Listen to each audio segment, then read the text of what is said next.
Why is sharing a bed important? 50F, 50M. My significant other, 50M, and I, 50F, have wildly different sleeping habits, temperature, amount of light, amount of sound, etc. After a health-endangering amount of insomnia and multiple years of trying multiple sleep aids, I finally said, I'm having very bad insomnia and would like to try sleeping separately. This went over like a lead balloon. It made me sad, because I'd been envisioning setting up my room together and having sleepovers, wink, wink, but instead we had a series of fights. It also made me feel like he didn't care about my health. So, particularly to the men on this sub, what is special to you, if it is, about sharing a bed? P.S. Yes, I've asked my significant other directly about why this bothers him so much. The answers I got were, I don't know, that's not what a marriage is, and, you're confusing the dog. So while we continue to try and sort things out, I thought a wider perspective might help me understand. Not confusing the dog. Tears of joy, tears of joy. My parents sleep separately due to my dad's snoring and they've been married 42 years. Just tell him the lack of sleep from sharing a bed could lead you to one day end up on an episode of Snapped. In all seriousness though, people who are sleep deprived end up with very poor health outcomes, and if he wants to keep you around for a long while, he should be supportive of anything you need to be able to get the sleep your body needs to live. For some folks, it's the intimacy of sleeping next to your partner.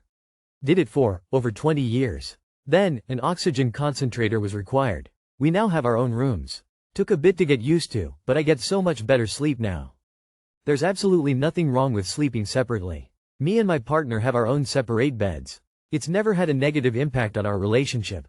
If anything, it's improved it because we are both now getting better sleeps. You need to really emphasize to him how little sleep you're getting and it's having a negative impact on your health. Also be sure to tell him your health takes priority. Because it does. Maybe he sees it as a first step out of the door. He could be too embarrassed or something to actually talk about it. Just completely guessing here. Shared sleeping is comforting and bonding. Unless it causes sleep problems, then it is hell. It doesn't matter what I think. The key here is don't jump to the extremely obvious and logical solution you have in mind. Start with the problem statement. Get him to understand that. And then try potential solutions, including separate bedrooms. My 32 male girlfriend, 32 female, threatens to abort our child every time an issue comes up. Any advice? I'm not sure what else to say that the title didn't, not even sure if this is the right sub for this. I don't post on Reddit, but I just want to let this out. My girlfriend has had a rough past and I've tried being understanding as much as I can. She would take out her frustration on me about her past relationships and how they've left her feeling, every time it had been while she was drunk, and I tried to understand it wasn't her because she would black out, but she has said some really messed up things to me in those situations and even thrown my own past at me. I had started to grow tired of this at this point. This went on until she got pregnant. Since we found out she was pregnant, she has since been sober. I had grown tired before with how she would treat me, and now she uses this against me. Anytime I try and stand my ground, she wants to call it quits and that she'll keep in contact for the child or that she'll abort it. I hate that I feel like I'm on a hook here for the sake of my child. When I say how things have improved and how we're having a kid, she says she's doing all this for me and that she misses being out and about. She says it's jokingly, but if I were to say something like that, I'm sure it wouldn't be seen that way. I apologize if this isn't the right sub or format to post on here, but I just want some advice on what others would do, thanks. Edit to add a bit more. I have suggested before already that if she wants to cut ties to abort first, and of course that's been a no on her behalf. I don't want my child growing up how I did in a broken home and much less used against me as time passes by. This is emotional abuse, actually. And it won't stop there. Once the baby is born, she's going to threaten to take the child from you whenever something doesn't go her way. I wish things were different for you, but this won't end up being a healthy relationship or parenting dynamic. She is emotionally immature and needs help from a professional. Her having an abortion seems like the best case scenario here. And this is why we don't put Mr.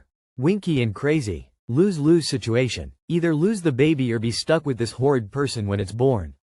Why would you even want to have a child with this toxic person? Call her bluff and see if she has an abortion. This is definitely emotional abuse, and when the baby is born she'll escalate.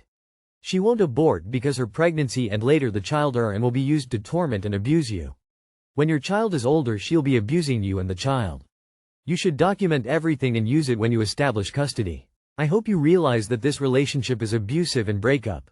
In reference to your edit, a healthy single-parent relationship is better than a toxic and abusive two-parent household. Living in an abusive household has lasting effects on children on into adulthood.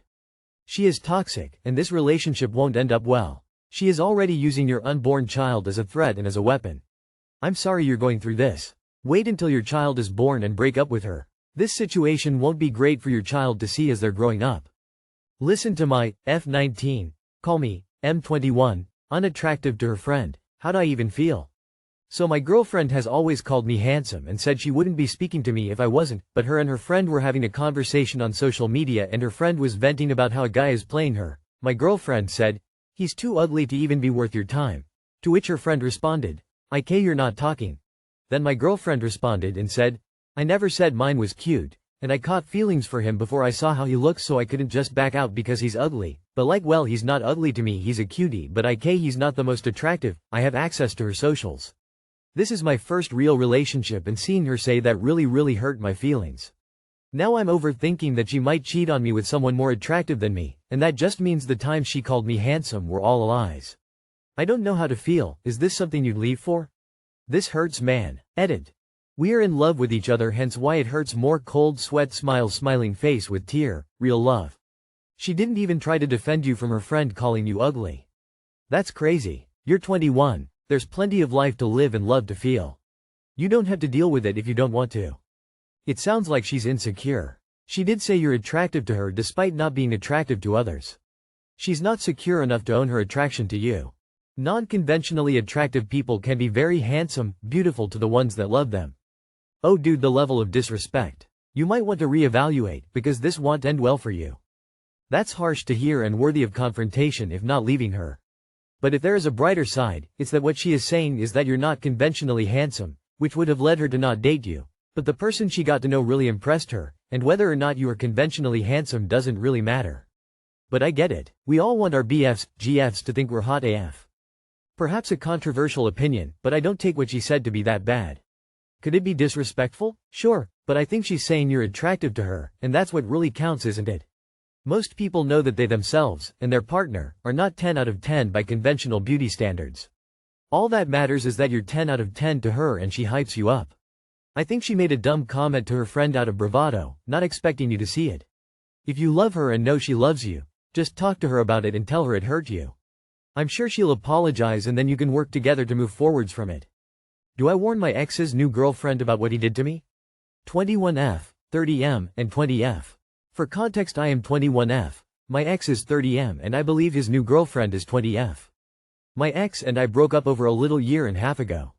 We dated for a little over 2 years. I started dating him when I was 18 and he was 28. He was very abusive and did a lot of things to me when we were dating. When we broke up, he posted not safe for work pictures of my online and in random chats. He also contacted my work with those pictures as well. I went to the police, but there was nothing really they could do. After we broke up, I found out he was online sexting underage girls. Which made me even more disgusted with the fact that I dated him. But I just found out that his new girlfriend is 20. I am really tempted to message her but don't know what to do. He chose a girl who he can manipulate and groom. I will tell you what happens if you contact her. She will show him and you got yourself a very new problem with an old abusive ex. She feels special, she feels to be the only one, she feels loved, daddy issues. Maybe after they're done, if ever, she will acknowledge you were right, but right now she's too blind to see reason. Don't contact her, unless your dad or boyfriend is a 6 inches 5 cop, cause otherwise he will hunt you down, even if you're not his age range anymore. To be honest, I doubt she will believe you over him. He will say it is her crazy ex, and she, just like you probably would when you were 18, will believe him. But if you are ready to be getting angry messages from her and him, the biggest damage I do think could come is that he republish the pictures as a revenge, so think about if it's really worth it, even if it is the right thing to do. Once you do it, he will immediately know it was you and might do something to get back at you. It's commendable to want to protect others, but think carefully whether you want to potentially endanger yourself in the process, which is what you will be doing by reaching out to her. Would you have believed another woman when you first started dating him, if she came and told you the same thing? The reality is, she likely won't believe you, and all you would be doing is putting yourself back in his crosshairs. You have been through enough. It's okay to protect yourself and not get involved. How do you know he was sexing minors? You should be bringing that to the police. He posted nude pictures of you without your permission? Contact a lawyer to see what can be done in your area. Then tell the girl and show her the pictures he posted.